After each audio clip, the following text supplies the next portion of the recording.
Starfish or sea stars are star-shaped echinoderms belonging to the class Asteroidea.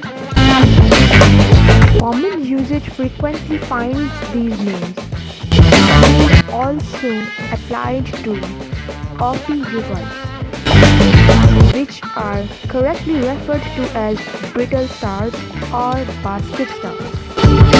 Starfish are also known as asteroids. About 1900 species of starfish live on the seabed in all the world's oceans, from warm tropical zones to frigid polar regions. They are found from the intertidal zone down to abyssal depth at 6,000 meters below the surface. Starfish are marine invertebrates. They typically have a central disc and usually 5 arms. Some species have a larger number of arms. The abdomen or upper surface may be smooth, granular, or spiny, and is covered with overlapping plates.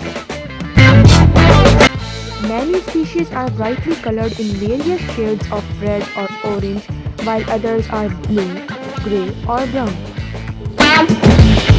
Starfish have tube feet operated by a hydraulic system and a mouth at the center of the oral or lower surface.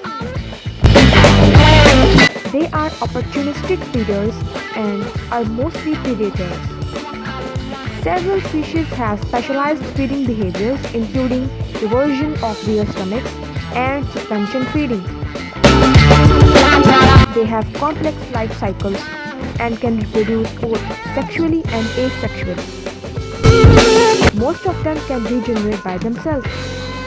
Sometimes they shed their arms as a means of defense, but after that they regenerate their lost arm. The Asteroidea occupy several significant ecological roles.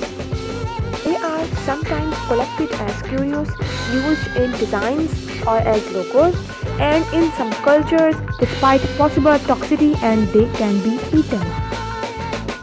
The fossil record for starfish is ancient, dating back to the Ordovician around 450 million years ago. But as starfish tend to disintegrate after death, only the ossicles and spines of the animal are likely to be preserved, making remains hard to locate. With their appealing symmetrical shape, starfish have played a part in literature, legend, design, and popular culture. Basically, starfish belong to the phylum Echinodermata. Did you know that starfish do not have any brain? And one more thing, they do not have any blood. Seawater is pumped throughout their body as a replacement for the blood. It has a central ring canal, through which a radial canal moves through all the arms. Each of the radial canals consists of ampulla. Each ampulla consists of several millions of tube feet. These tube feet help in absorption and excretion of water from the body. It has several spines on its body. These spines give protection from predators. Tube feet are basically used for suction. Now, let me explain why do these starfishes do not have any brain. They have a central ring where sensory cells on the skin send signals through a network of nerves. Arms and feet move using a seawater vascular system. Arms force a shell open. The starfish pushes its stomach out through its mouth into the open shell, where it can dissolve the nutrients from the body of the prey.